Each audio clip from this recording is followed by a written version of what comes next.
attached. And now there's another funny. This is another wrinkle in all of this is that these people are white supremacists. So. Seeing some concerning trends among the alt-right, specifically Boog territory, which Boogs are libertarians. They're using this GameStop opportunity to push a hyper-populist, who cares about the white nationalists, the rich are the problem rhetoric. Reminder, you should hate the rich and white supremacists. Really? This entire GameStop situation resulting in some very strange alliances, which prior to now have been almost entirely theoretical and or pushed from the margins by some key loud voices. Now is prime breeding ground for radicalization. Leftists reach out to your lib friends who are about to realize just how rigged the nonsensical stock market has always been.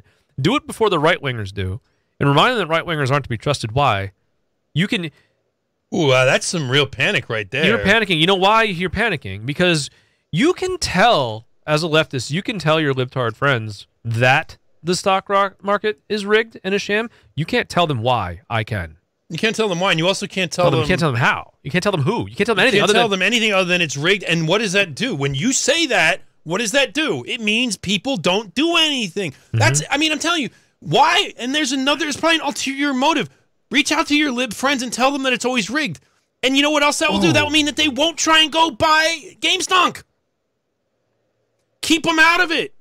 It's all rigged. Because, man, if you have this position, this nihilist position, it's all just rigged, but you don't ever want to look at how, what does that lead? That leads you to a kind of a nihilistic, like, let's not examine it. Oh, it's all just a game, whatever, I'm just out. Let me depoliticize now.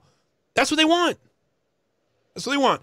And of course, they want you to get in before we do, because we've been telling you how this is run, who it's run by, and why. This fits our worldview. It doesn't fit yours. Dude, everything fits. Isn't it amazing? It's just another thing. Like who nothing has the most consistently predictable worldview? Right. We don't have to do logic pretzels. We do to fit this everything in. Like that comes up. This fits an empty. This fits an empty space. It's like, all right, we have this empty space here for proof of this like scam, and like boom, boom, GameStop falls right into it. All the free market bros that got mad at Stryker and at me when we started pushing the line.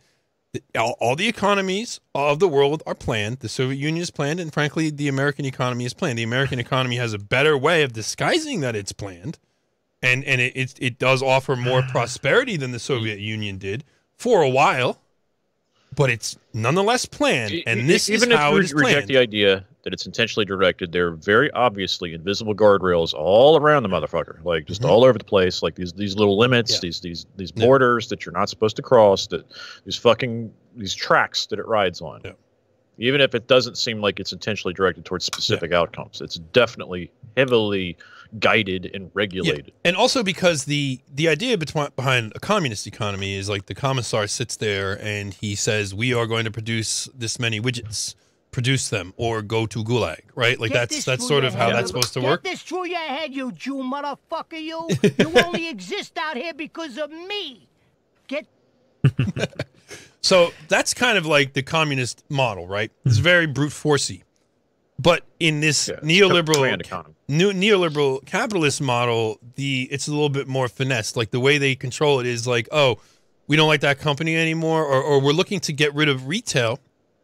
We want to get rid of retail. We want more people buying online. We're moving to a gig economy, or we're moving away from brick and mortar economy to more of a gig model. So what we're going to do is we're going to start shorting all of these brick and mortar stores. We're going to try and undercut retail. We're going to deprive it of capital, and we're going to move the capital into these other gig economy things, right? And that's going to take a few years. Instead of just an order that comes down, it's like a shifting, right? And so but they still decide to do it. Right. Like that's something Jews wanted to do. There's no reason why this is happening. It's not like they always pretend it's like market forces, just the economy's going this way. No.